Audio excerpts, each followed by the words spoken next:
Alors c'est évidemment une joie, un honneur et un défi de recevoir Colum McCann ce soir en vrai parce qu'il a quand même réussi à braver un océan et une crise sanitaire pour être avec nous ce soir.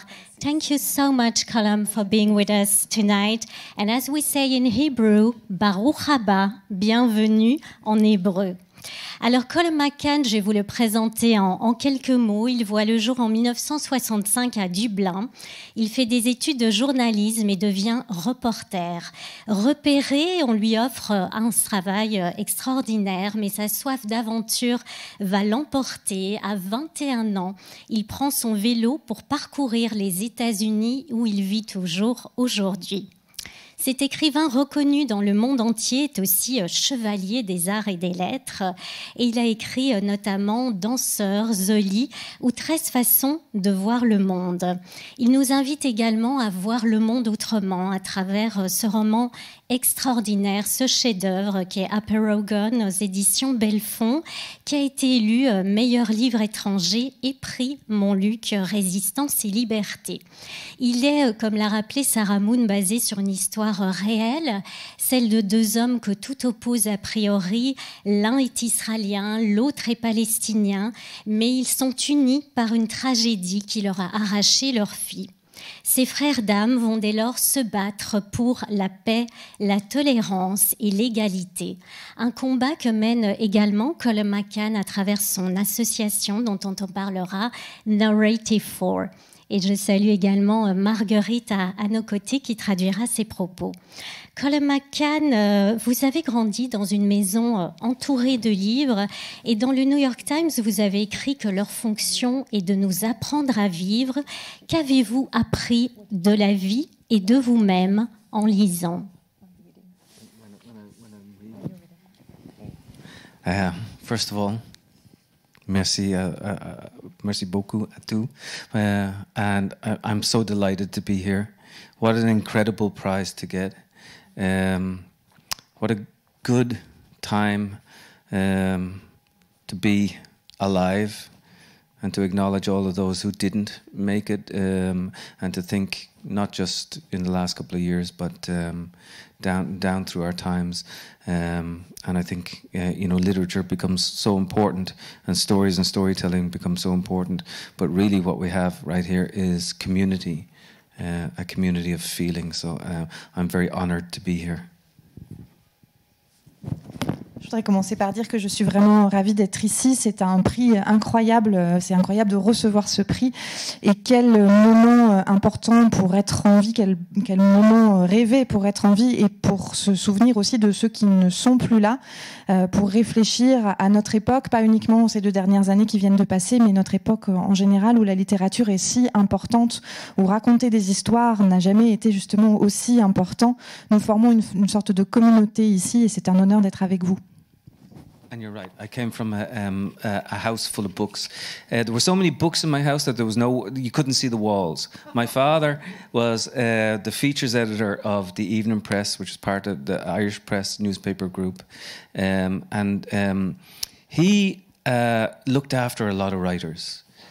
Ben Kiley was his friend, Benedict Kiley was his friend, Brendan Behan, who had first published under him, all sorts of, Edna O'Brien, Maeve Binchy, all sorts of Irish writers were published under my father's page. And so there were always writers come into the house, and there were always stories that were there. In fact, I'll tell you very quickly, my father was a professional soccer player. He played for Charlton Athletic in England. He was a goalkeeper, but he never made it. And when he came back to Dublin, he started writing about football, right? And he wrote about it for kids. And he wrote these books out in the shed. And when I was growing up in school and in Dublin, one of my teachers at the age of 8, Mr. Kells, read one of my father's books aloud. On 4 successive Friday afternoons. And I remember thinking, at the very end of the book, the hero scored a goal. Right? And the young man in front of me, his name was Christopher Howlett, with a shock of red hair on him, jumped up in his seat and screamed, "Goal!" And I remember thinking, that's very strange. This thing that came from my father's head in the shed in the corner of our ordinary house in suburban Dublin is now making this boy in front of me jump up in the air. And I think I learned the magic and the power of literature from moments like that.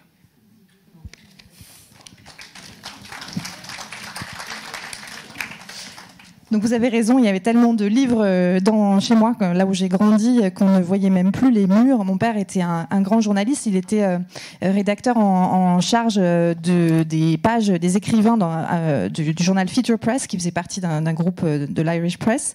Et dans ce cadre-là, il a publié et connu en fait énormément d'écrivains importants, Benedict Cayley, Brandon Byron, si je le prononce correctement, Edna O'Brien, donc toutes sortes de grands écrivains irlandais qui sont venus à la maison, et donc les histoires étaient toujours présentes chez nous. Une autre anecdote, c'est que mon père était un footballeur professionnel. Il a joué en Angleterre et il était gardien de but, et en fait il n'a jamais réussi dans sa carrière de footballeur. Donc à un moment il est revenu à Dublin et il a écrit lui-même quelques livres plutôt destinés aux enfants où il parlait de football. Ils étaient dans la bibliothèque chez moi, mais je ne m'y intéressais pas forcément, jusqu'à ce qu'à l'âge de 8 ans, dans ma classe à l'école, mon instituteur de l'époque lise un des livres de mon père, se mette à lire, raconter l'histoire écrite par mon père. 4 après-midi d'affilée, il a raconté tout le livre. Et vers la fin du livre, il y a un moment où un des personnages marque un but. Et j'ai vu le jeune rouquin qui était devant moi sauter sur son siège et en criant « but !» Et je me suis dit, tiens, il y a vraiment quelque chose de très étrange qui se passe ici quand je vois que l'histoire qui est née dans la tête de mon père, dans un coin de notre maison tout à fait ordinaire de la banlieue de Dublin, parvient à faire sauter sur son siège ce jeune garçon qui est devant moi. Je crois que c'est à ce moment-là que j'ai compris la magie et la puissance de la littérature. Oh, très bien. Vous m'avez dit un jour que la littérature est notre respiration et que le fait de raconter des histoires sont nos poumons. Pourquoi est-ce que la lecture et l'écriture vous sont si vitales et vous permettent d'aller très loin au fond de vous-même? You know, the older I get, the more I realize how important stories are. And, you know, people talk about the world being held together by atoms, and they're correct, of course, molecules, quarks, whatever they happen to be. And that's scientifically true. But in terms of emotionally true, I think the world is held together by stories. And after a house, and after food and water, and maybe after companionship, I think the thing we deserve and crave the most is the ability to tell our story, and even better, the ability to listen to somebody else's story. So yeah, and I don't know when I exactly learned it, but I think it was, and you and I talked about this, I think it was when I went to the United States. I tried to write a novel. I failed miserably. I got on a bicycle and I spent 2 years going from place to place listening to people. And everybody had a story. And that's when I sort of entered what I still now call the sort of vast democracy of stories and storytelling. Je crois que plus je vieillis, plus je me rends compte de l'importance des histoires. Pour certaines personnes, le monde tient debout grâce aux atomes, aux molécules, aux quarks, peu importe comment on les appelle. D'un point de vue scientifique, c'est vrai, mais d'un point de vue émotionnel, pour moi, ce qui fait tenir le monde, ce sont les histoires. Après un toit au-dessus de nos têtes, évidemment de l'eau, de la nourriture et peut-être aussi de la compagnie. Ce qu'on désire le plus, ce qu'on mérite aussi le plus, c'est cette capacité à raconter notre histoire et plus encore celle à écouter les histoires des autres. Et je ne sais plus très bien où j'ai découvert cela, où je l'ai appris, mais c'est probablement au moment où je suis arrivée aux États-Unis, où je me suis attelée à essayer d'écrire un roman, où j'ai échoué lamentablement, et puis je suis montée sur un vélo et j'ai traversé les États-Unis, et pendant 2 ans, je suis allée écouter toutes les histoires que les gens avaient à raconter, et tout le monde avait une histoire à raconter. Et c'est vraiment à ce moment-là que je pense avoir pénétré dans ce que j'appelle aujourd'hui cette grande démocratie des histoires, du récit. Au départ, Colum, vous êtes orienté vers le journalisme, comme on l'a dit. D'où vous vient cette envie de traduire le réel et le monde?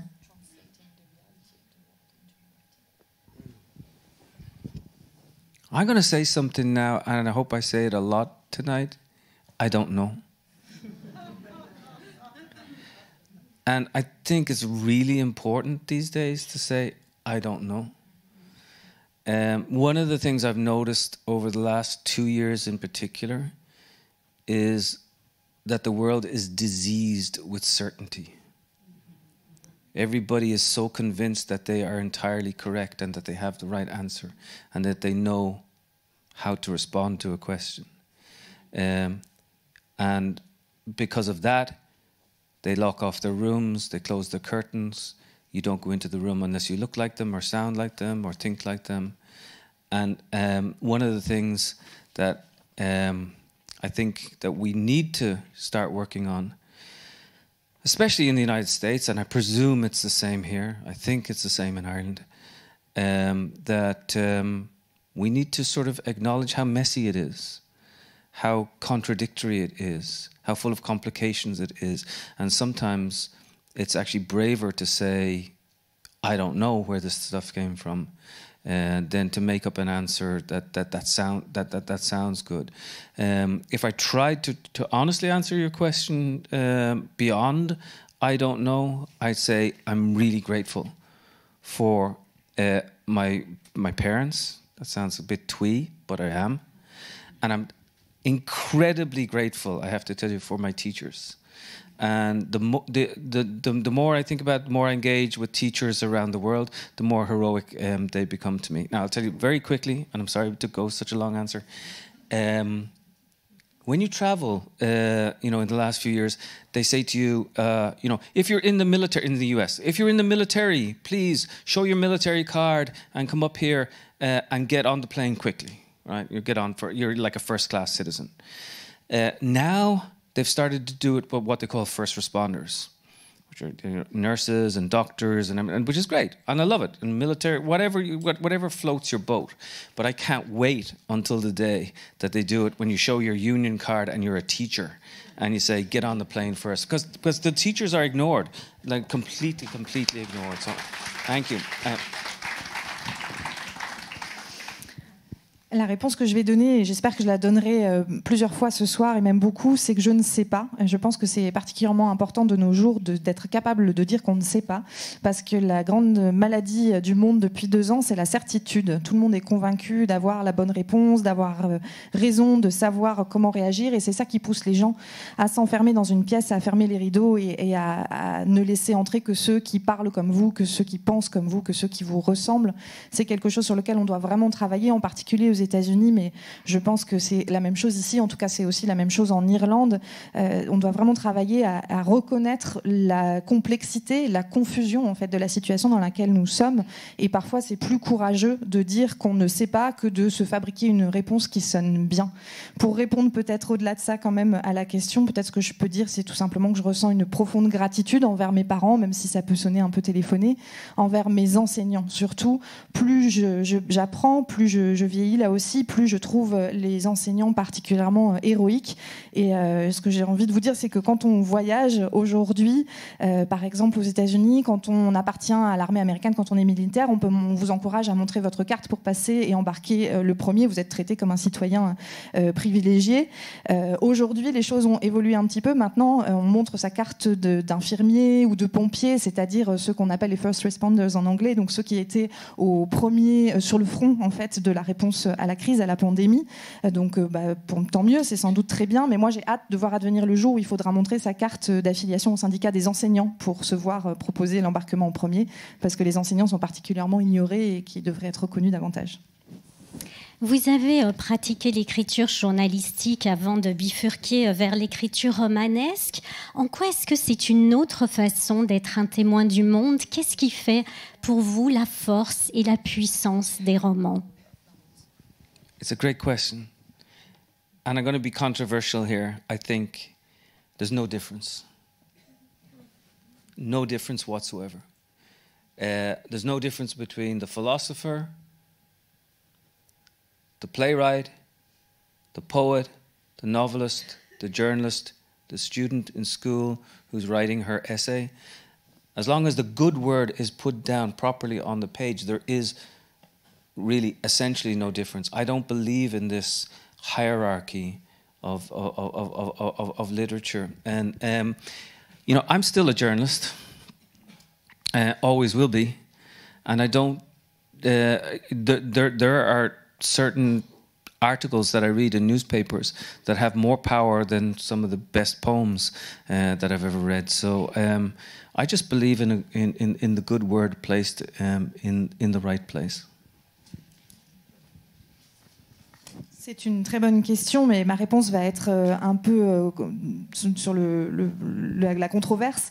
Pour moi, il n'y a aucune différence en fait entre un philosophe, un dramaturge, un poète, un romancier, un journaliste ou même un étudiant qui écrit une dissertation. À partir du moment où on pose sur la page le mot juste et qu'on le fait correctement, il n'y a pas de différence. Je ne crois pas à une hiérarchie de la littérature ou des formes de littérature. En ce qui me concerne, je suis toujours un journaliste, je serai toujours un journaliste, et il y a certains articles de presse que je lis qui me semblent infiniment plus puissants que les meilleurs poèmes que j'ai jamais pu découvrir. Donc je pense simplement que je suis au bon endroit, tout simplement. Et, on parle ce soir sur la résistance et la liberté, mais je pense que la résistance et la liberté, it comes from our engagement with language. La résistance et la liberté, ça naît justement de notre engagement dans la langue, de notre implication dans la langue. Grâce au prix Montluc, justement, vous allez vous rendre dans cette prison lyonnaise dans quelques jours. Donc cette prison où ont été enfermés Jean Moulin, comme le rappelait Sarah Moon, ainsi que des résistants juifs, des résistants tziganes, mais aussi les enfants d'Isieux qui ont disparu dans les camps. En quoi est-ce que vous diriez que la littérature incarne justement, comme vous venez de le dire, vraiment, profondément, une forme de résistance et de liberté? Again, it's difficult, right, to you know, make a sort of blanket statement about this. But if we don't have our stories about what happened to us, we don't have a history, and then we don't have an engagement, and we don't have a rage, and we don't have a way to stop it from happening again. And so, you know, I think, you know, to turn a prison into a museum, or to turn a prison into a hotel, or to turn a prison into, you know, some other place where we can have some community is actually an act of grace, and we have to do it. And the English writer, my friend John Berger, who lived in France, a great writer, said, never again will a single story be told as if it were the only one. In other words, you have to tell it over and over and over and over again. And that's and it's the job of all of us to keep telling the story, to never forget. Encore une fois, c'est difficile de répondre par une déclaration à l'emporte-pièce, mais sans les histoires, sans la possibilité de raconter des histoires sur ce qui nous arrive, sans l'histoire avec un grand H, sans cet engagement-là, sans cette colère-là aussi, nous n'avons pas la possibilité d'empêcher que les choses qui nous arrivent se reproduisent. Le fait de transformer une prison en musée, de la transformer en hôtel, de la transformer en n'importe quel lieu qui permette qu'une communauté l'occupe, c'est un acte de miséricorde. Et comme le disait l'écrivain britannique John Berger, qui a vécu en France aussi et qui était un ami, on ne racontera plus jamais, c'est ma traduction rapide, on ne racontera plus jamais la moindre histoire comme si elle était l'unique histoire, comme si elle était la seule, ce qui signifie aussi qu'il faut raconter encore et encore les histoires, qu'il faut toujours recommencer à les raconter. Ce roman s'appelle Apeirogon. Est-ce que vous diriez que l'écriture est une forme de Apeirogon, et on peut peut-être rappeler en quelques mots ce que c'est? Okay, so I got to tell you, when my publishers in the United States and in England, and even at first over here, but I got to say Belfond and these 18 are incredibly brave to call a book Apeirogon in French. But when I first talked to my publishers, they were like, you're writing about what? Israel and Palestine? Oh. And you're going to call it what? Apeirogon. Oh. But an Apeirogon, I had to fight for it. An Apeirogon is a shape with a countably infinite number of sides. In other words, we are all involved in the shape. We are all complicit. And what I wanted to say with this word is that even though it happened to somebody else, it really also happens to us. Je dois vous dire à propos de ce titre que quand mes éditeurs américains, mes éditeurs anglais ont appris ce titre, d'ailleurs Belfond et 10-18 ont été plus courageux parce que appeler en français un livre Apeirogon, c'est encore plus brave. Ils m'ont demandé mais alors mais tu écris sur quoi? Ah, sur le conflit israélo-palestinien. Très bien. Et le titre, c'est quoi? Apeirogon. Ah, limite. J'ai dû me battre pour imposer ce titre. Ce qu'il signifie, c'est un apeirogon, c'est une forme avec un nombre infini de faces. Donc ça signifie en fait que nous sommes tous impliqués dans l'histoire. Ça signifie que nous en sommes tous complices. C'est une manière de dire que même si nous avons le sentiment que quelque chose arrive à quelqu'un d'autre, en fait, ça nous arrive à nous aussi. Colum, on va en écouter un petit extrait, si vous le voulez bien. Oui, merci. And I got to tell you this. Okay, so I spent almost 5 years on this book. I went to Israel and Palestine. I met these men, Rami and Bassam. They blew my heart wide open. I went back to New York. I said, I'm Irish, I'm white, I'm middle class. How the hell can I do this? But nothing, I couldn't do anything else. And so I embarked on it, and I thought of the word Apeirogon and did all this stuff. But for maybe 2.5 years, I didn't know who was narrating the book. Now this, to all the writers out there, you know, that's crazy. How can you not know who's telling the story? I didn't want it to be me telling the story, but I didn't know who was telling the story. And then I'll read you after Marguerite translates. Je voudrais juste ajouter que j'ai travaillé 5 ans sur ce livre. Je suis allée en Israël, en Palestine. J'ai rencontré Rami, Bassam. Ils ont littéralement ouvert mon cœur. Ils ont fait voler mon cœur en éclats. Et puis je suis rentrée à New York avec cette histoire et je me suis dit, je suis irlandais, je suis blanc, je suis de classe moyenne, comment est-ce que je peux raconter moi cette histoire? Et pourtant il était tout à fait impossible pour moi d'écrire autre chose. Donc j'ai fini par m'embarquer dedans, dans cette aventure. J'ai réfléchi énormément à ce mot Apeirogon, mais je dois vous dire que pendant 2 ans et demi, je ne savais absolument pas qui était le narrateur, qui allait raconter cette histoire, qui était le narrateur du livre. Ceux qui écrivent parmi vous comprendront bien que c'est complètement dingue de ne pas savoir pendant aussi longtemps qui raconte l'histoire. Je savais que je ne voulais pas que ce soit moi, le narrateur, mais je n'avais aucune idée de qui ce serait. Et maintenant, je vais pouvoir vous lire l'extrait. And we said earlier that I would only read the last 6 lines, but do you mind if I read the whole thing and you didn't then just do the last 6 lines? Would that be okay? Yeah, perfect. Because I don't know, I feel something in this place, and it just, yeah, we're in the museum, and I just want to give you. So this is basically the full story here in one sentence. It's one long sentence. And it's 1001, and it comes obviously from homage to 1001 Nights or Arabian Nights. Once upon a time, and not so long ago, and not so far away, Rami Elhanan, an Israeli, a Jew, a graphic artist, husband of Nurit, father of Elik and Guy and Yigal, father too of the late Smadar, travelled on his motorbike from the suburbs of Jerusalem to the Kremazan monastery in the mainly Christian town of Beit Jala near Bethlehem in the Judean hills to meet with Bassam Aramin, a Palestinian, a Muslim, a former prisoner and activist, born near Hebron, husband of Salwa, father of Arab and Arin and Muhammad and Ahmad and Iba, father too of the late Abir, 10 years old, old, shot dead by an unnamed Israeli border guard in East Jerusalem, almost a decade after Rami's daughter, Smadar, 2 weeks away from 14, was killed in the western part of the city by 3 Palestinian suicide bombers, Bashar Sawala, Youssef Shuli, and Tawfiq Yassin, from the village of Asariya al-Shamaliya near Nablus in the West Bank.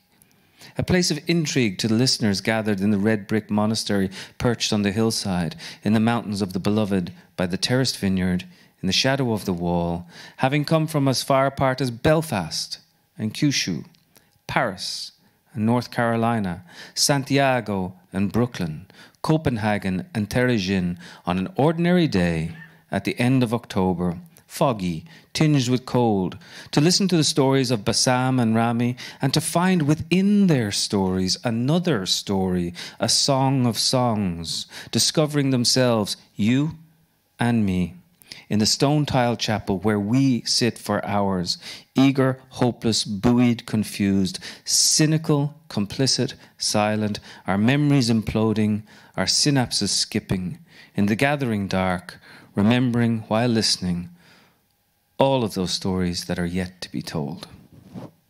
Cela donne en français, je vais vous en lire qu'un petit passage parce que vous l'aurez compris, je n'ai pas le souffle de Colum McCann qui lit toute une phrase comme ça.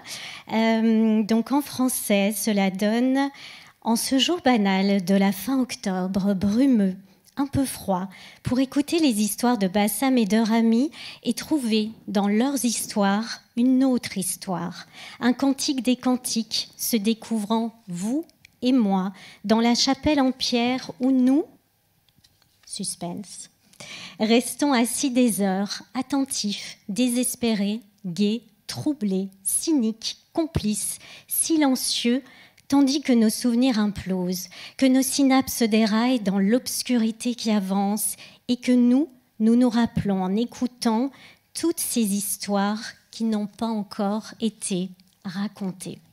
Merci. And so, oh, thank you.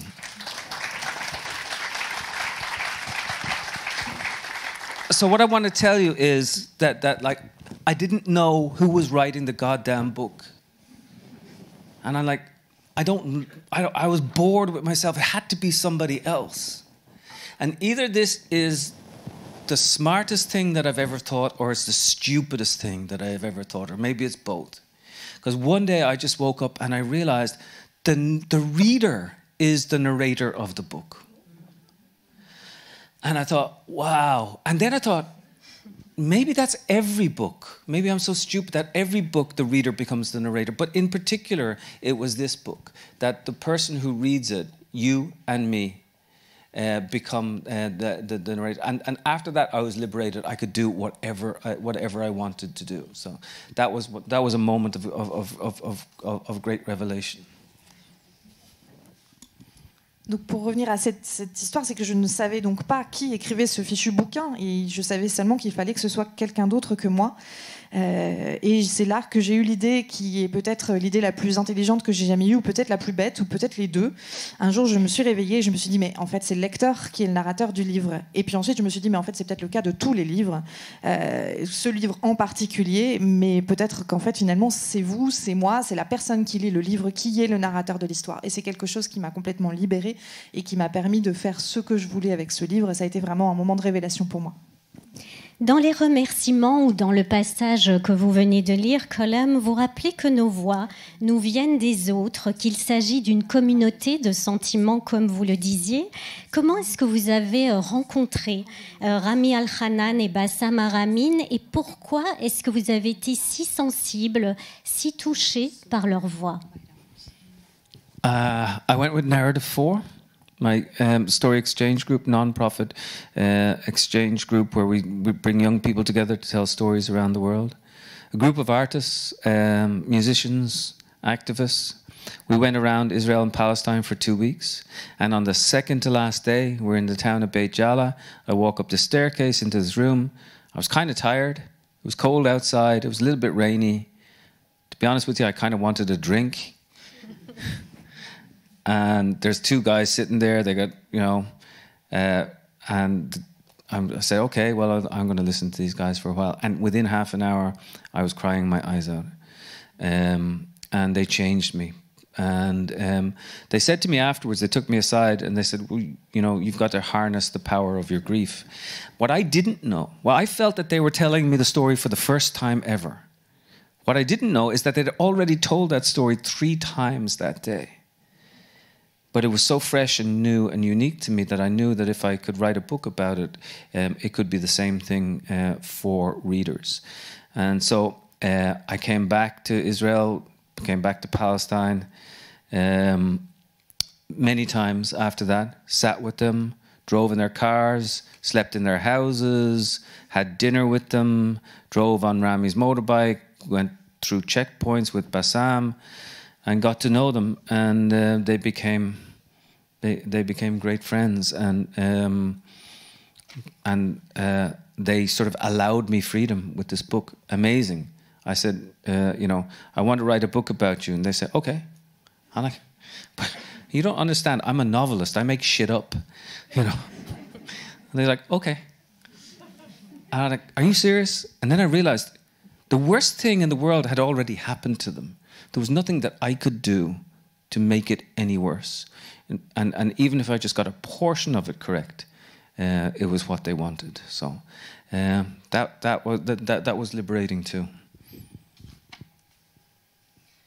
Alors, je suis allée en Palestine avec Narrative 4, l'ONG, l'association qui est un groupe d'échange d'histoire en fait que j'ai fondé, qui emmène des jeunes un peu partout dans le monde, des artistes, des musiciens, des activistes pour justement échanger des récits, échanger des histoires. On a passé 2 semaines en Israël et en Palestine, et l'avant-dernier soir on était à Beit Jala et on est allé dans un café. C'était un jour pluvieux, j'étais fatiguée, pour être franc, j'avais besoin d'un verre, et j'ai entendu ces 2 hommes qui discutaient à une table à côté, et je me suis dit tiens, je vais les écouter.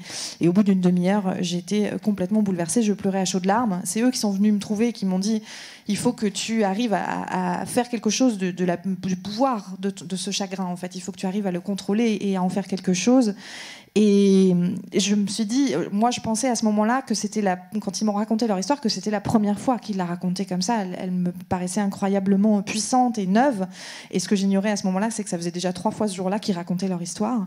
Et je me suis dit que si j'arrivais à l'écrire, probablement les lecteurs ressentiraient cette même force de leur histoire que celle que j'avais ressentie. Et donc j'y suis retournée à de nombreuses reprises. J'ai passé énormément de temps avec eux. J'ai dormi chez eux, j'ai mangé avec eux. J'ai fait de la moto avec Rami. J'ai passé les checkpoints avec Bassam. Ce sont devenus des amis. Et surtout, quand je leur ai dit voilà, j'aimerais bien écrire sur vous, ils m'ont donné une liberté incroyable. Ils ont juste dit d'accord. Je leur ai dit mais attention, je suis quand même un romancier, moi j'invente des trucs. Ils m'ont dit d'accord. J'étais vraiment étonnée, et puis j'ai réalisé que le pire leur était déjà arrivé, qu'il n'y avait rien que je puisse faire qui puisse être pire que ce qu'ils avaient déjà vécu, et que si peut-être il n'y avait ne serait-ce qu'une partie de ce que j'arrivais à en faire qui était juste, c'était ça qu'ils voulaient obtenir. Et donc ça a été extrêmement libérateur pour moi. Vous parlez du pouvoir du chagrin. À ce sujet, Herzl s'est demandé un jour s'il y avait le moindre espoir que cette désolation nous apporte du réconfort. Pourquoi est-ce que la rencontre entre ces 2 hommes, l'un étant israélien, l'autre palestinien, qui ont ce besoin de raconter, comme vous le disiez, encore et encore, leur tragédie, leur apporte du réconfort? Yeah, so you're quoting the Muwalakwat, which were these 6th century Arabic pre-Islamic poems that were hung in the marketplaces, and said, is there any hope that this desolation can bring us solace? Just think about that for a second. You can apply that to the last 2 years, like everything that just went on. Is there any hope that this desolation that we've suffered can bring us some solace, bring us some comfort? And, you know, it may sound like overly optimistic to say yes, but I have to believe yes. You know, I think I like Gramsci's equation of, you know, what we must be. We must be pessimists of the intellect and optimists of the will. In other words, the world is dark, but so what? It's no great revelation that it's dark. You've got to find some sort of optimism beyond all that. So I love that line. It's one of my favorite lines. Is there any hope that this desolation can bring us solace? And I believe there is. And I think to be a really good optimist, you have to be a pessimist first. Maybe a pes-optimist. En fait, ce que vous citez, c'est moi la 4. Ce sont des poèmes du VIe siècle, des poèmes pré-arabiques qui étaient suspendus en fait sur les marchés. On les appelle les poèmes suspendus en français. Cette phrase, effectivement, y a-t-il le moindre espoir que toute cette désolation nous apporte une forme de réconfort? C'est quelque chose, je pense, qu'il faut vraiment qu'on ait en tête et auquel on réfléchisse même encore maintenant à propos de ces 2 dernières années. Y a-t-il la moindre chance que toute cette désolation que nous avons vécue ces 2 dernières années nous apporte quelque chose, une forme de réconfort? Ça peut paraître extrêmement optimiste d'y croire, mais moi je pense qu'il faut répondre oui. On le doit. J'aime la phrase de Gramsci qui dit qu'il faut être un pessimiste de l'intellect, mais un optimiste de la volonté. Je pense qu'effectivement, même le monde, c'est une manière de dire que le monde est un endroit effectivement très sombre, mais et alors? Il faut quand même essayer de trouver une forme d'optimisme au-delà de ce constat. Et c'est vraiment une citation qui me tient beaucoup à cœur. Et je pense que pour être un bon optimiste, il faut d'abord être un pessimiste et peut-être être une forme de pessoptimiste. Est-ce que pour être aussi un bon optimiste, il faut peut-être être irlandais, comme vous l'êtes?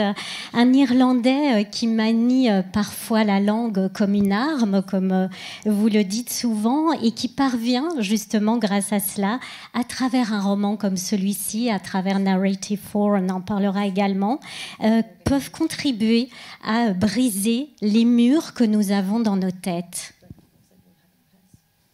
I might throw that question to my friend Bill Shipsey out there. I don't know if we have to be... I mean, the Irish, I mean, we're funny. Like, our war songs are all very happy, and our love songs are very sad.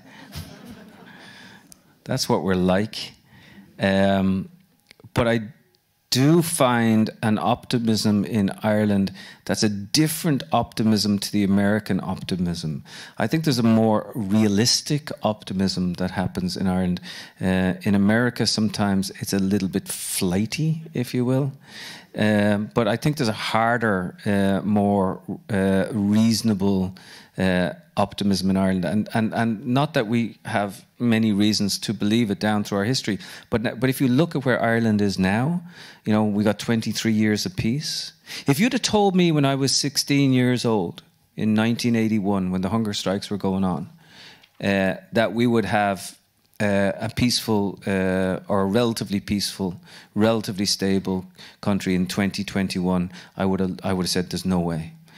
And so we have to believe that this stuff can happen. The Berlin Wall fell, and what Bassam actually says is that who could believe that there would be an Israeli embassy in Berlin? After 1945, who could have believed that 50 years later there would be an Israeli embassy in Berlin and a German embassy in Tel Aviv? Crazy to believe it, but we do have to believe in certain things. And Rami, in fact, the Israeli, says peace is inevitable. Yeats would have said peace comes dropping slowly, but sometimes peace comes very quickly. But it takes women, in particular women, I would say. In Northern Ireland, women were the forerunners of so much of the peace movement, but it takes women and men of courage to do this sort of thing. And Rami and Bassam are people of courage. You have to risk yourself. You risk humiliation when you become an activist like that. They put themselves on the line. They get laughed at. They get knocked around. The people think they're naive. They're not naive. They're so strong. They're muscular. Their ideas are very muscular, but people think they're sort of brittle. They're not. I'm making her job very difficult, but she's wonderful. C'est une question sur les Irlandais que je pourrais renvoyer à mon ami Bill Shipsey qui est ici. Les Irlandais, nous, on est des drôles de gens. Nos chants guerriers sont très joyeux et nos chants d'amour sont très tristes. C'est comme ça qu'on est, et c'est vrai que sans doute il y a une forme d'optimisme irlandais qui est très différent de l'optimisme américain, qui est peut-être plus réaliste. Parfois, l'optimisme américain peut être un peu saugrenu. Il y a quelque chose de plus raisonnable chez les Irlandais. En même temps, c'est vrai aussi qu'on assiste aujourd'hui à plusieurs décennies de paix en Irlande, alors que moi, je n'aurais jamais cru à l'âge de 19 ans, en pleine grève de la faim, si on m'avait dit qu'en 2020-2021, le pays serait stable et qu'on vivrait en paix, je n'y aurais jamais cru. Donc il faut aussi croire à ce genre de choses. On n'aurait jamais cru que le mur de Berlin allait tomber. C'est le personnage de Bassam, en fait, qui dit « Qui aurait cru qu'il y aurait un jour, après la Seconde Guerre mondiale, une ambassade d'Israël à Berlin et une ambassade allemande à Tel Aviv ?» Et Rami, à un autre moment, répond « La paix est inévitable ». Il y a une citation de Yeats, alors là, je ne connais pas la traduction exacte en français, « Peace comes dropping slowly », la paix tombe à petites gouttes, j'imagine, mais je pense que ça a été mieux traduit que ça. Et il faut des hommes et des femmes, et souvent des femmes d'ailleurs, mais des hommes et des femmes de courage, en fait, pour réussir à aller justement vers cette paix. Et Rami et Bassam sont des gens extrêmement courageux, parce que c'est risqué de militer comme ils le font. On s'expose ici à une forme d'humiliation. Et les gens les rudoient, parfois les gens les prennent pour des naïfs. Mais ce ne sont pas des naïfs, c'est au contraire très courageux ce qu'ils font. Ce qui les rend aussi courageux, c'est leur façon d'affronter le deuil. Et comme vous l'écrivez, être en deuil en Israël, c'est s'inscrire dans une tradition, quelque chose de vraiment terrible et sacré à la fois. Le deuil d'un enfant étant impossible, pourquoi est-ce que ces deux hommes, ces deux pères, vous-même étant père, vous ont changé à jamais, comme vous le disiez? You know, there's no word in English for a parent who's lost a child. You have an orphan, you have a widow, you have a widower, but we don't have a real word, a single word for the bereaved. You do in Hebrew, and you do in Arabic. Shukhul in Hebrew, I believe, is the proper term. Machul in Arabic, or tathkul. But what these two men did is they decided not to turn justice into revenge. They looked at it and said, what is it going to help if I go out and ask my government to kill back and do all these things? It's not going to work. The stories are incredible. Like even just Bassam's story. Bassam is 17 years old. He goes to prison for 7 years. He becomes a commander of the Fatah unit in prison. In prison, he sees a film about the Holocaust. It changes him. He comes out. He starts an organization called Combatants for Peace, Palestinians and Israelis together.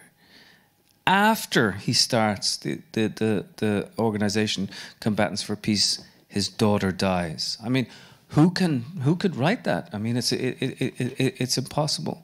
But they taught me, because your question is so profound, they taught me that you can actually harness the power of grief, and not in some sort of like, not in some sort of like sentimental way, but you can actually turn it into something very strong.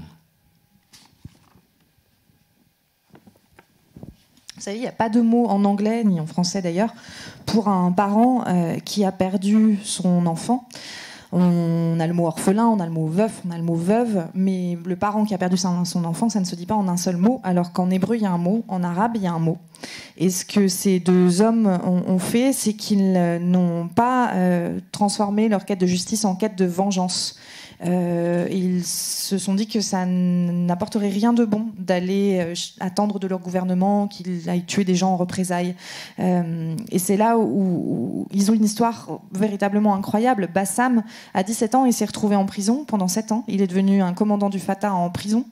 Et c'est en prison qu'il a vu un film sur l'Holocauste qui a complètement changé sa façon de voir le monde. Et en sortant de prison, il a fondé cette organisation combattant pour la paix, rassemblant des Israéliens et des Palestiniens. Et c'est seulement après avoir fondé cette organisation que sa fille a été tuée. C'est une histoire que personne n'aurait pu inventer. Et ce qu'ils m'ont appris, car la question posée était tout à fait profonde, c'est qu'il est possible d'utiliser, de contrôler le pouvoir de son chagrin d'une manière qui n'est pas du tout sentimentale, mais véritablement extrêmement puissante. Ces deux hommes, vous le rappelez tout au long du livre, font partie d'une histoire plus vaste qu'eux. Rami, c'est un Yerushalmi de 7e génération qui se voit et se décrit lui-même comme un diplômé de l'Holocauste. Vous le disiez, Bassam, effectivement, s'est mis à étudier la Shoah.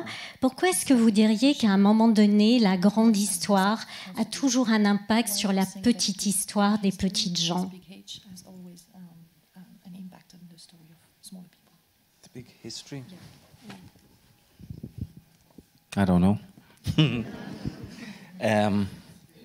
I'm sure people out here know. I mean, wow, it's so good because, I mean, I suppose what I think is that my job as a writer is to go into the room that history has already been in. And history's painted it, and history's, you know, taken the furniture from it and taken all these other things. And at a certain stage, we somehow think that the room is empty.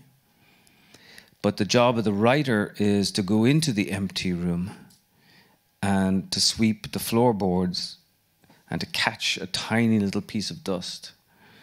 And from that piece of dust, you create a story that is as honest to the room as the history already was. And so one of the things you do is you try to write about the supposedly anonymous corners of human experience.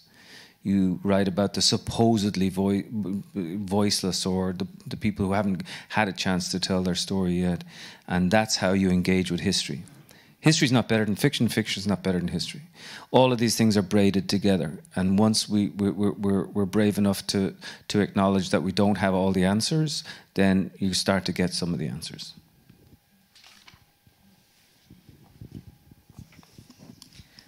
Je ne sais pas, en fait, ce que je pense, c'est que mon travail en tant qu'écrivain, c'est d'entrer dans la pièce où l'histoire est déjà passée, où l'histoire a tout repeint, a bougé les meubles, a tout vidé, et où à un moment, on a l'impression qu'il n'y a que du vide. On est face à une pièce qui, à un moment, semble vide, et le travail de l'écrivain, c'est d'y entrer, de passer le balai et de ramasser un tout petit fragment, une toute petite poussière, et à partir de là, de créer une histoire qui sera aussi honnête vis-à-vis de cette pièce que l'histoire avec un grand H a pu l'être quand elle est passée par là.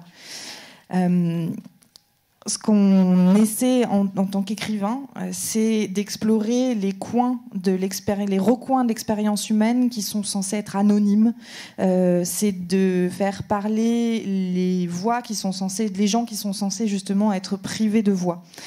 Pour moi, il n'y a pas une supériorité de l'histoire sur la fiction ou de la fiction sur l'histoire. Les deux sont complètement entremêlés, encore une fois. Et je pense que quand on aura le courage justement de reconnaître le fait qu'il n'y a pas de réponse simple, c'est là qu'on commencera à voir apparaître des réponses. Des visages anonymes qui prennent vie, il y en a plusieurs dans ce roman. On a parlé des deux pères, mais il y a également les deux filles. Abir a été tuée d'une balle en allant acheter des bonbons. Smadar, elle est morte dans un attentat suicide en allant acheter des livres. Rami, le père de cette dernière, dit « On ne guérit jamais. Ce sont les vivants qui doivent enterrer les morts ». Est-ce que votre livre ne fait pas le mouvement inverse de redonner vie aux morts? I think, I don't know if my book does it, but they do. The fathers do. One of the we talked a little bit about the shape of the novel. The day I discovered that Rami and Bassam were telling the story of their daughters to keep them alive was the day I discovered the structure, because that's Scheherazade. Who tells the story to keep herself alive? Well, now Rami and Bassam are telling the stories of their daughters to keep those girls alive, and that's when I discovered it was, it would be in 1,001 different little fragments. Yeah, literature kind of does it, but really, I mean, I'm not brave. Those two guys, they were up there. They're the brave ones. I mean, they're to go over and over and over again out and to continue to tell a story is just mind-boggling to me. I was lucky; I became a conduit for part of their story. But I will tell you this: I've written 10 books. This one will live with me for my whole life. Not all your books live with you your whole life. You can forget things and move on. But this one, I know for a fact, I'll live with my whole life. We too. Well, thank you. Je ne sais pas si c'est ce que mon livre fait, mais en tout cas, c'est ce que font ces deux pères. La forme du roman qu'on a évoqué, en fait, je l'ai découverte au moment où j'ai compris, enfin, je l'ai comprise au moment où j'ai découvert que Rami et Bassam racontaient sans cesse, inlassablement, l'histoire de leurs filles pour les garder en vie. Parce qu'en fait, c'est ça qui a donné la structure, parce qu'en fait, c'est l'histoire de Scheherazade, celle qui raconte des histoires pour rester en vie. C'est justement Scheherazade, et c'est à ce moment-là où je me suis rendu compte que le livre devrait être raconté en 1001 fragments. Ce sont ces deux hommes-là qui sont extrêmement courageux de raconter encore et encore cette histoire. C'est ça que je trouve complètement stupéfiant. Moi, j'ai simplement eu la chance de servir à un moment donné de canal à leurs histoires. Par contre, ce que je peux vous dire, c'est que j'ai écrit 10 livres et que je sais avec certitude que celui-ci m'accompagnera toute ma vie. Tous vos livres ne vous marquent pas de la même manière. Celui-là, je sais que oui.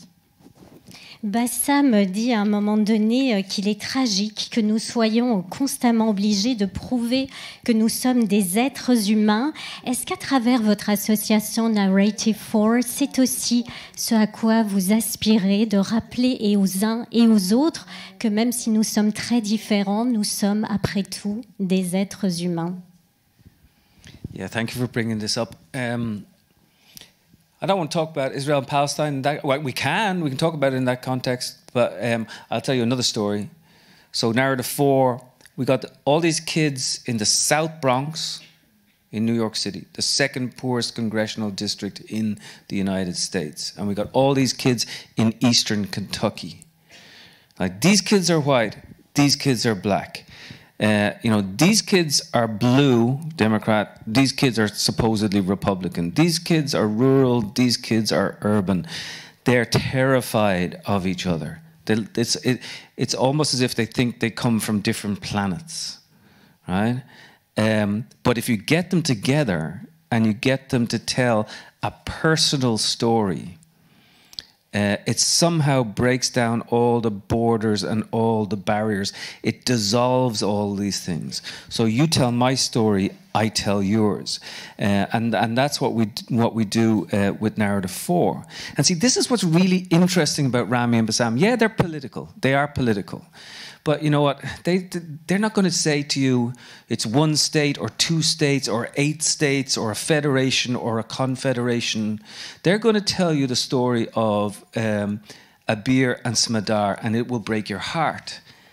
But and it's not my job to say anything political to you as a writer. It's my job to give you the story and hopefully to open up your heart so that you go and discover a little bit more about it. Maybe travel to different parts of the world and maybe open up your eyes to the humanity of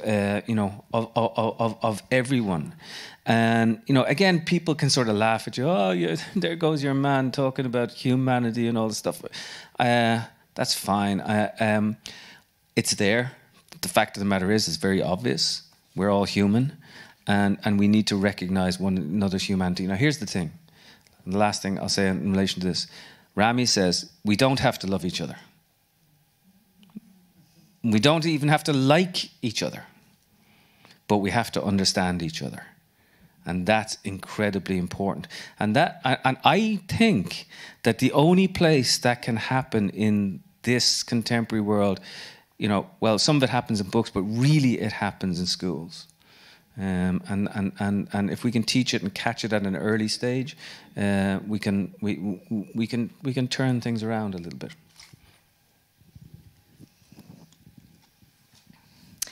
Évidemment, on pourrait parler de l'exemple en Israël et en Palestine pour parler de narrative fort. Merci de m'avoir donné l'occasion d'en parler, mais je préfère vous raconter une autre histoire qui est un projet qu'on a fait dans le Bronx, qui est donc le deuxième district le plus pauvre de tous les États-Unis, où on a ramené auprès de gamins du Bronx des gamins de l'Est du Kentucky. Donc là, on avait vraiment deux groupes que tout opposés, des gamins noirs, des gamins blancs, des gamins plutôt démocrates, des gamins soi-disant républicains ou supposés l'être, des gamins très urbains, des gamins très, au contraire, d'un univers complètement rural, qui étaient terrifiés les uns des autres et qui avaient l'impression de venir d'une planète complètement différente.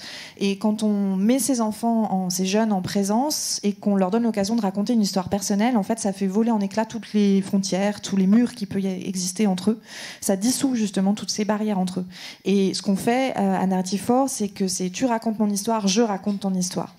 Et ce qui est très intéressant avec Rami et Bassam, c'est que certes, ils sont politiques, ils sont militants, mais ils ne vous diront jamais la solution, c'est une solution à un État, 2 États, une fédération, etc. La seule chose qu'ils vont vous dire, c'est vous raconter l'histoire d'Abir et de Smadar. Et elle va vous briser le cœur, et c'est ça qui aura un impact. Mon travail en tant qu'écrivain, ce n'est pas de vous faire un discours politique, c'est de vous raconter des histoires qui vont vous ouvrir votre cœur, peut-être vous pousser davantage à avoir envie d'aller vers les autres, d'aller voyager, d'aller observer, d'aller justement constater que nous sommes tous humains, cette humanité chez tout le monde, qui est peut-être quelque chose qui prête à sourire parce que ça paraît une évidence et peut-être qu'on se moquera de moi de dire ça, mais c'est pas grave.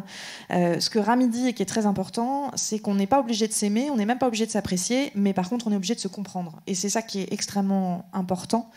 Et je pense que le seul endroit où on peut parvenir à ça, c'est peut-être un peu dans les livres, mais c'est surtout dans les écoles. Et si on parvient dès le plus jeune âge à introduire ce changement, on arrivera à changer le monde. Thank you.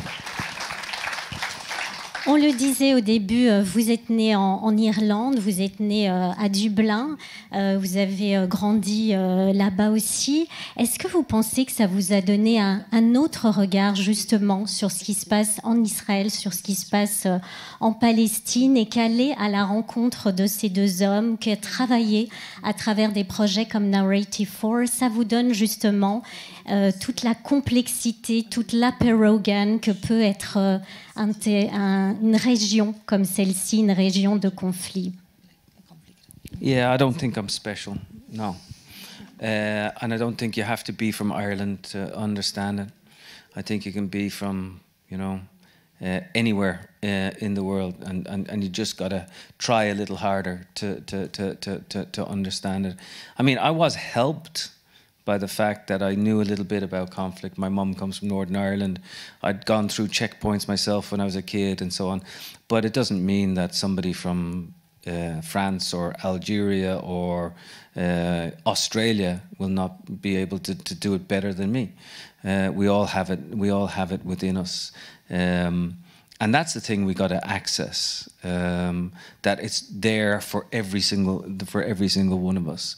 And we're not privileged because we're poor. We're not privileged because we're rich. We're not privileged because this, that, and the other. We're I think we become privileged when we learn how to, how to fail as much as anything else. One of my favorite quotes is Sam Beckett. No matter, try again, fail better. How does it? N'importe quoi. I don't know. But it's it's the vivifying air of failure is what's interesting when it comes to that. So just trying, and we're not. Nobody's all that special. Moi, je n'ai rien de spécial. Il n'y a pas besoin d'être irlandais pour essayer de comprendre. En fait, ça demande simplement de faire un petit peu plus d'efforts, quel que soit l'endroit d'où on vient. Peut-être qu'effectivement, ça m'a aidé d'une certaine manière de venir d'un pays qui a connu la guerre. J'ai une mère qui vient d'Irlande du Nord. J'ai moi-même passé des checkpoints quand j'étais enfant, mais je pense que n'importe qui de France, d'Algérie ou d'Australie peut tout aussi bien essayer de comprendre et de s'intéresser à cette situation. C'est justement ce qui est beau là-dedans, c'est qu'on a tous accès à cette possibilité, on l'a tous en nous. On n'est pas privilégié face à cette démarche, qu'on soit riche ou qu'on soit pauvre. En fait, on a simplement besoin d'apprendre à échanger et à échouer surtout. Une de mes citations préférées de Samuel Beckett dit qu'il faut que c'est pas grave, il faut essayer encore, il faut échouer encore et il faut échouer mieux. Là aussi, il doit y avoir une meilleure traduction officielle. Mais l'air vivifiant de l'échec est quelque chose qui me paraît extrêmement important et encore une fois, tout le monde peut essayer. C'est accessible à tous. Vous n'êtes ni juif ni musulman, comme vous le disiez au début.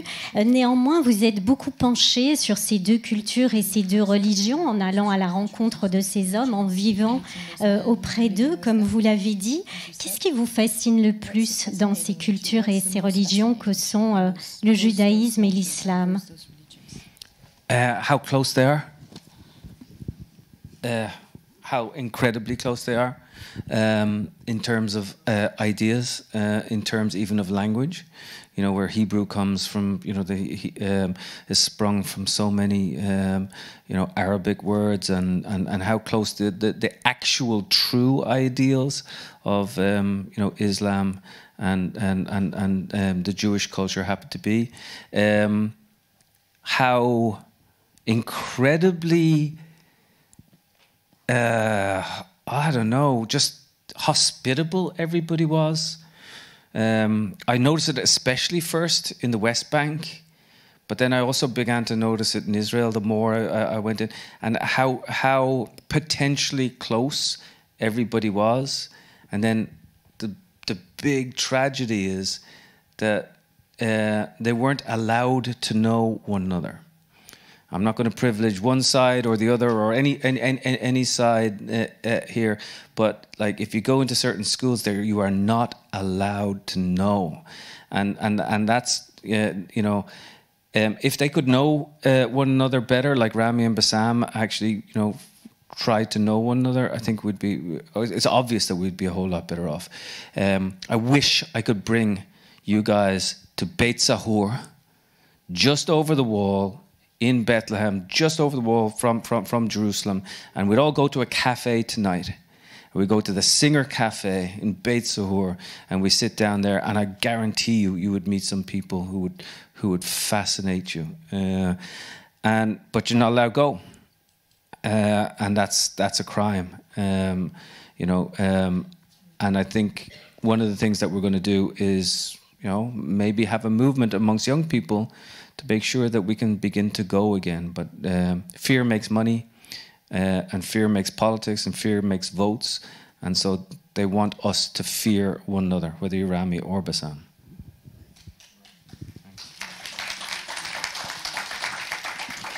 Ce qui m'a fasciné, c'est leur proximité incroyable en fait, en termes d'idées, en termes de langue. Dans l'hébreu, on trouve énormément de mots qui sont extrêmement proches des mots arabes. Les idéaux véritables de l'islam et du judaïsme en fait sont extrêmement proches.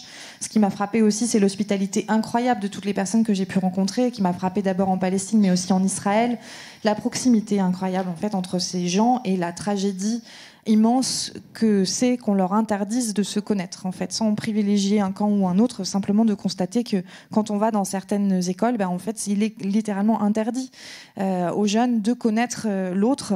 Et je pense que si seulement ils pouvaient mieux se connaître, comme le font Bassam et Rami, ça changerait complètement les choses. J'aurais très envie de vous emmener à Beit Sahur, juste de l'autre côté du mur à Bethléem, dans un café où je vous garantis que vous rencontreriez des tas de personnes fascinantes, sauf que tout le monde n'a pas le droit d'y aller. En fait, c'est interdit, et c'est cette interdiction qui est un crime. Et je pense que ce qu'il nous faut aujourd'hui, c'est un mouvement des jeunes justement pour garantir que cette rencontre puisse de nouveau se faire. Mais bien sûr, la peur, ça fait de l'argent, la peur, ça fait des votes, et que ce soit du côté de Rami ou de Bassam, les dirigeants ont tout intérêt à ce que l'un craigne l'autre.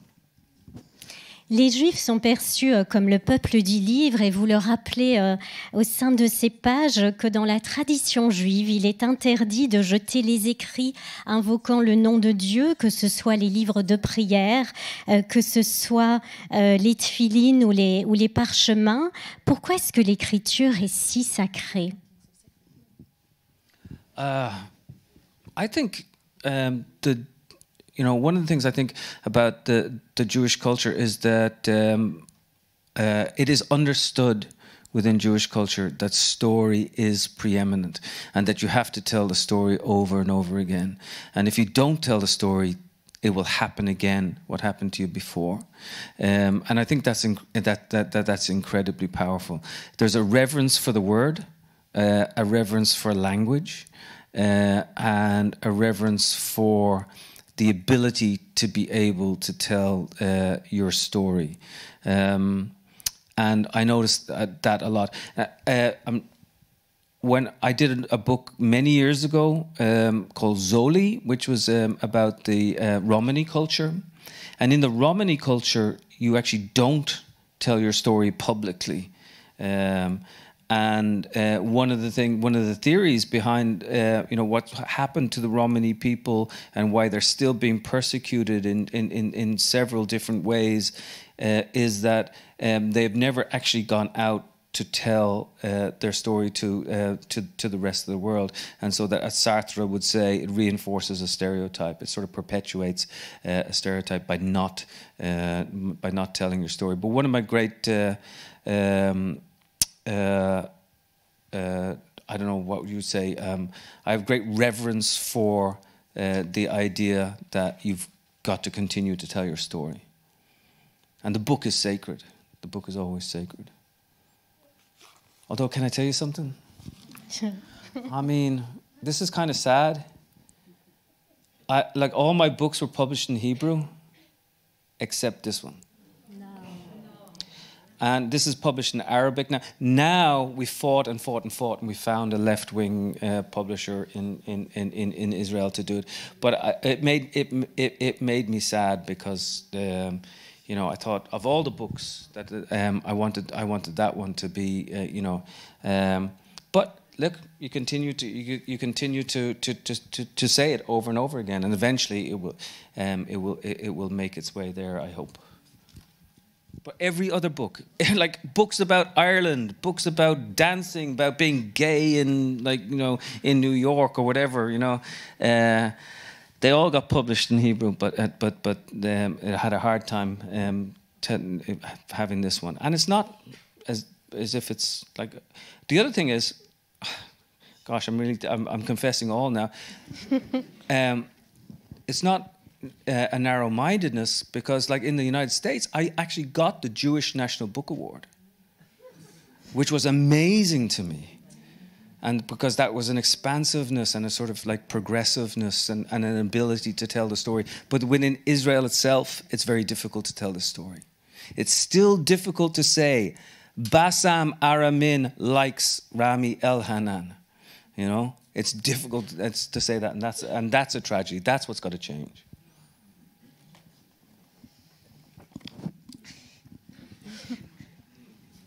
Ce que j'ai constaté, en fait, ce que j'ai remarqué dans la culture juive, ce qui me frappe dans la culture juive, c'est qu'il y a une acceptation générale du rôle prééminent des histoires. En fait, l'idée qu'il faut de l'histoire du peuple juif, qu'il faut toujours la raconter encore et encore de façon inlassable pour que justement ce qui arrive aux juifs ne se reproduise pas. Et c'est ça qui est extrêmement puissant.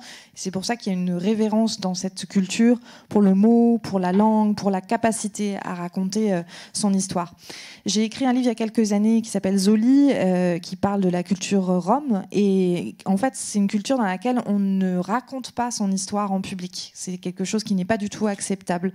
Et quand on voit à quel point ils continuent à être persécutés, ça a aussi un lien, c'est que justement, ils n'ont jamais raconté leur propre histoire. Et donc, ça contribue à renforcer, à perpétuer en fait le stéréotype, puisqu'ils ne viennent jamais rectifier la façon dont on les voit en racontant eux-mêmes leur histoire. Alors qu'effectivement, dans la culture juive, il y a cette idée vraiment qu'il est très important de raconter son histoire. Mais il y a quand même quelque chose que j'ai envie de vous dire, c'est que tous mes livres sont publiés en hébreu, sauf celui-là. Il a été publié en arabe. Nous sommes en train de nous battre et avons trouvé un éditeur de gauche en Israël, donc ça finira par se faire. Mais ça m'a paru incroyablement triste parce que de tous les autres livres qui parlaient de l'Irlande, de la danse, de l'expérience d'être homosexuel à New York, etc., sont publiés en hébreu. pas ma propre expérience de gay à New York, mais un acte d'imagination. Tous ceux-là ont été publiés en hébreu, mais pas celui-là, ce qui est quand même qui me paraît incroyable. En même temps, j'ai reçu le National Jewish Book Award aux États-Unis, donc ça m'a paru quand même un acte justement d'ouverture et de curiosité assez formidable. Mais en Israël, il est encore compliqué aujourd'hui de dire Bassam et Rami sont amis, Bassam apprécie Rami, Rami apprécie Bassam. Et c'est ça la véritable tragédie aujourd'hui, et c'est ça qui doit changer. Alors, rien est simple. Is that right? Nothing is simple? Yeah. Vous parlez de vous confesser. C'est vrai qu'il y a une anecdote que je trouve très belle dans le livre. Enfin, moi, je l'ignorais en tout cas. C'est du mur des lamentations où certains d'entre vous ont peut-être pu aller. Et j'ignorais que les petits papiers qu'on met dans le mur et qui envahissent très vite le mur sont enterrés chaque année au mont des Oliviers. Donc voilà, c'est Colum McCann qui nous apprend ça. Cela nous mène vers la dernière question, c'est que vous le citez dans le livre, avant de mourir, quelques jours avant sa fin, Mitterrand a dit cette phrase, la seule chose qui est intéressante, c'est de vivre. Que signifie vivre pour vous? Oh, wow. Quelle question. I don't know. What does it mean to you to live? I'm the journalist. I'm asking questions. I'm not going to say I don't know. Because I think I do know. I like other people. And what keeps me going is the ability to meet other people, to experience other lives, and to make my own life bigger by experiencing other people. So when we take in a breath of air, our lungs get bigger when we listen to other people. And I like books, because books do that too. And I like, thinking that this stuff matters and that we matter and that our stories matter. And I love saying that with kids, teenagers in schools and things like that. That's when, for me in particular, that means a form of living. I also like, a good glass of cold white wine every now and then too. I know you. Je ne vais donc pas répondre, je ne sais pas cette fois-ci, parce que je pense que je sais quand même un peu. J'aime les gens, en fait. Moi, ce qui me fait tenir, c'est cette capacité à rencontrer les autres, à expérimenter d'autres vies. Et c'est cette façon de vivre, de ressentir d'autres vies qui agrandit ma propre vie. C'est un peu comme quand on inspire, ça fait grossir vos poumons. Les livres provoquent en fait le même effet. Et j'aime penser que ça compte, j'aime penser que nous comptons, que nos histoires comptent. Et ce que j'aime surtout, c'est en parler et le raconter aux jeunes dans les écoles. Pour moi, c'est ça, vivre, et c'est aussi un bon verre de vin blanc frais. Can I just say, amazing questions. Thank you so much. Thank you. Merci pour les formidables questions. Thank you so much. Merci, Colum McCann. Merci, Marguerite. Merci, Marguerite. Merci à vous. Merci. À toi. Merci à vous. Et merci à vous.